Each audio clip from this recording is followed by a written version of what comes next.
Hello again, everyone. Edwin Learnard back once again in this YouTube astrological segment. I'm going to be talking about astrology and the death of Technoblade. Some of you may have heard of Technoblade. He was a renowned YouTuber. He's very young, only 23 years old.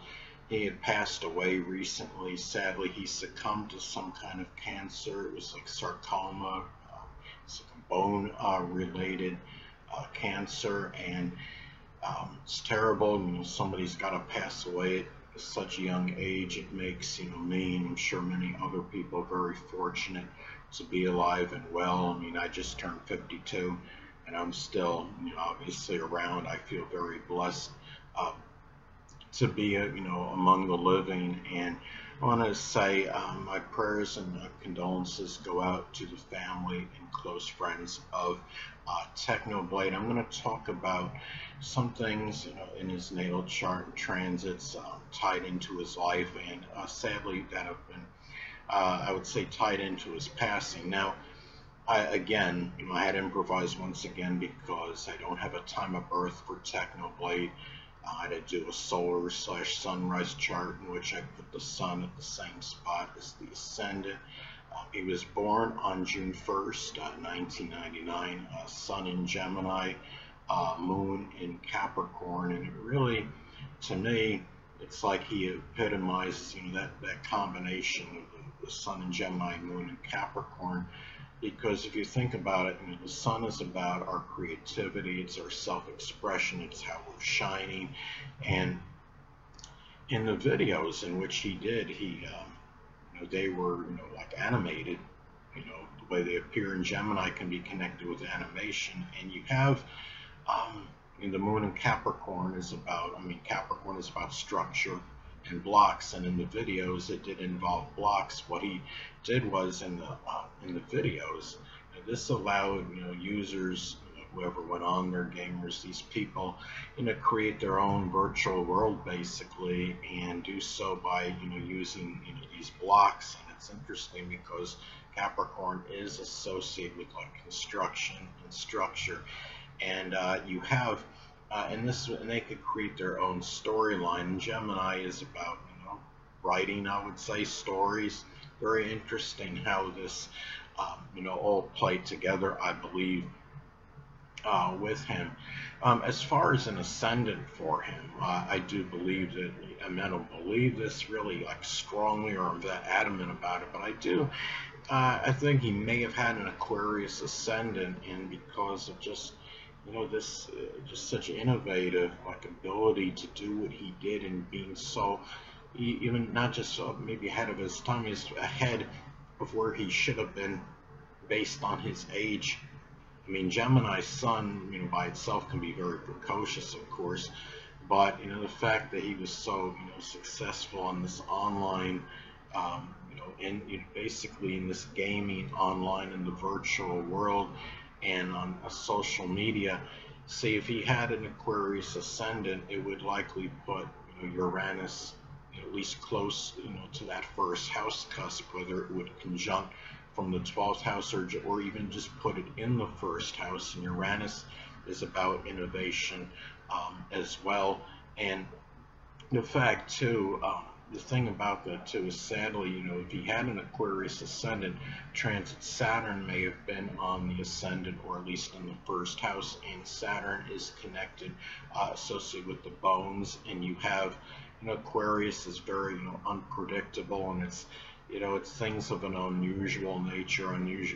If there's something debilitating associated with Aquarius, it can be of an unusual nature. And I would say also it can have a connection with like tumors and protrusions, unusual growths, and that would be, that could be, I would say, associated with Aquarius and Uranus as well. And the thing about, this is, looking at his chart, somebody, again, having to, pass away at such, very young age. And talk about, again, some natal placements, again, connected with his life and his death, and also transits that may have played a role in this as well. Now, in the solar sunrise chart, I talked about his sun and moon combination already. Now, another thing too, he has in his chart, he has Pluto, making an opposition to his sun. And that opposition, when you have the sun opposing Pluto, it's really it can manifest in constantly, wanting to, you know, redo what you create. And my feeling is that when he was creating like these videos on YouTube, he may have constantly redone them to a point because he wanted such infallibility with him. And then the positive thing about this aspect is that may have made him this close to having the perfect type of online, whatever it was, the game or the the videos or what have you. This is something, this could have actually been beneficial and auspicious for him. And he has his Mercury in Gemini, which of course give a very versatile mind, an ability to assimilate, virtually any kind of information and be very articulate when speaking, very eloquent, ability to understand virtually any subject. And I want to go back to his Sun in Gemini placement again. What's interesting is that it's close to the fixed star, and I don't know if I'm pronouncing this right, Aldebaran, and it has it's one of the brightest stars out there, and people that have this placement may actually shine and illuminate in their life. I mean, the sun, being the sun in Gemini, the sun is about how we shine anyway, and about our life. And some of the good that's connecting, having the sun in Gemini close to that fixed star Aldebaran. This is and I don't know if I'm saying this right again, people. I'm gonna look at this one more time. Aldebaran, but anyway, you know the one I'm talking about. And he was some of the positives that are connected with it is that it could be just very fortuitous in general, affluent, prosperous. It can be a position, for fame, notoriety, receiving accolades for achievements. It could be, somebody that has a lot of, could be very cerebral and intellectual, but it could also attract dangerous adversaries. And I'm, wondering, even though I never heard anything about this, is that maybe because of his fame, he was such a renowned YouTuber, that he might have attracted a lot of real jealous, adversaries as a result of his fame and his notoriety. And also the position of Aldebaran. This is a position that could also indicate a volatile death. Now, I don't say he had a violent or volatile death, but it can indicate sickness and debilitation. And I would say too, it would be safe to surmise that this position, since can be connected with sickness and debilitation, that one may succumb to something, to a debilitating illness. And sadly, which he did, and this was cancer, which he did, sadly succumb to. And I'm just looking to see if there's anything else, in his chart, that might tell a little bit more about himself. And now he had, in the solar sunrise chart, he had, I have the same placement, Saturn in Taurus in the 12th house. And Saturn in the 12th house can be, by itself, can be rather introverted and introspective. He probably, even though he had, a lot of notoriety and fame as a result of what he did, I believe he might have been someone that was very selective regarding his friends and his associates. Looking at the chart as well, and I talked about him, being coming across as more mature, than the typical 23-year-old person. The moon in Capricorn, may have played some kind of role in this. I believe this might have been expressed on a subconscious level, and he might have not always been cognizant of this.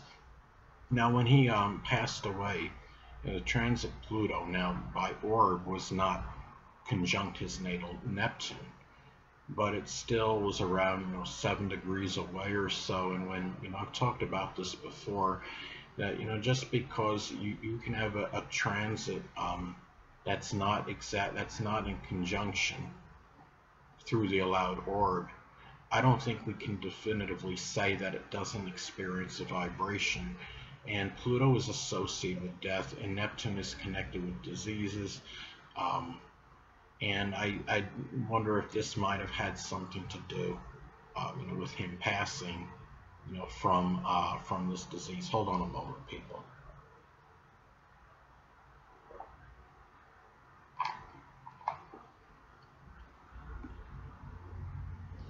And another thing about the transit of Pluto is that when you have, the transit, like in astrology, if it's if it's opposing, a focal point in a configuration, in a T-square configuration, or even if it's, conjoining something, it can, in that, let's say you have a grand cross and it's making a conjunction to one of those points, and I would say that may, set off, some kind of significant or important event in one's life. And sadly, a transit Pluto was at least making a loose opposition to his natal Venus in Cancer, and it appears to be in like a some kind of grand cross, which involves Mars as well, and Neptune and Jupiter. And Pluto, of course, again is associated with death. It's trauma. Pluto is transit Pluto is in Capricorn,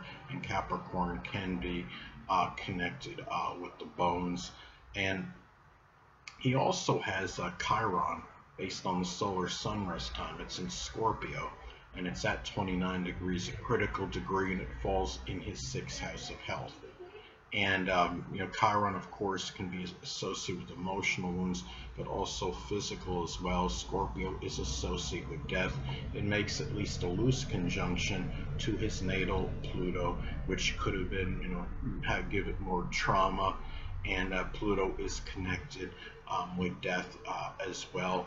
And it's really, I think, the Pluto in Sagittarius placement. Now, I know it's generational, but I do think it may, have played a role, maybe to some degree, falling in his 6th house, of employment, and again, in the solar sunrise chart, some power in some kind of comedy or humor, being comical, jovial, jocular, because I believe I had seen something online about this, that he was known to be, humorous, and that could also be tied in, with the Sun in Gemini. And the Sun in Gemini, to me, can naturally live a life of being jovial as well, like Sagittarius being very, expressing, versatility, wit, accomplishments, eloquence, and being multifaceted.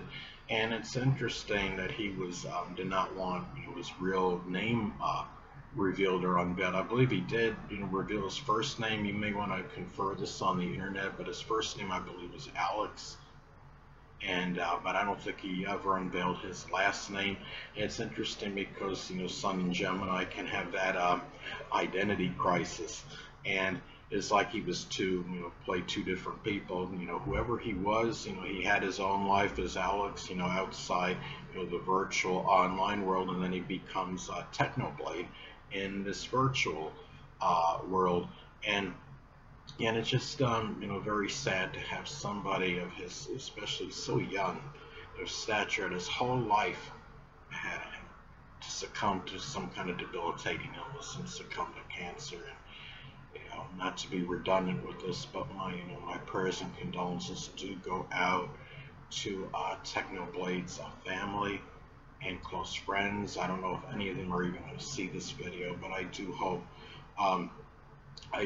they see this, and somebody sees it and passes the message along to these people. And just trying to see if there's anything else to see in this chart that could be tied in, or any significance with his life and death. Well, I mean, the moon in Capricorn in the solar sunrise chart does fall in the 8th house of death. The moon is connected with the public. Capricorn can be associated with the bones, and the 8th house is associated with death. He also has the ruler of that 8th house, Capricorn, of course, is Saturn in the 12th house of limitations, and also isolation, solitude, and hospitals. And he may have passed away at a hospital or in some place where he was in a very, secluded, spot. And it's interesting because he did. Basically, he said he was, really, prophetic with this. I felt that he announced his death like 8 hours before he died in a video. And again, that ruler of the 8th house being in the 12th house, that's a death that's associated, with filmography, maybe with videos, that could maybe have played a role in this. And the fact that he was intuitive, regarding his death. And I'm going off on a Gemini moon tangent here, people, but what's interesting is that I had a similar circumstance. I had my great grandfather had called me up one time, and I do believe a lot of times people are prophetic, and when they know when they're going to die, and maybe especially older people. And we our situation, we had some kind of argument, right? And he gave me a phone call like the night before he died, and he just said, "Oh, hey Eddie, I want to make sure everything's okay with us." He was wanted to reconcile, and I think he had some idea, conception he was going to pass away. And I think that's what happened with Technoblade in this case. I think he had it. Well, he obviously did, because I think he said, by the time you see this video, I'm going to be dead, and he knew it's going to happen, I guess. And it's interesting, I guess one of the last things I want to talk about regarding Technoblade's passing is that, I've spoke about this in at least one previous video, is that Gemini is one of those signs that seem to dissipate out of our lives quickly because it's ruled by Mercury, associated with the air.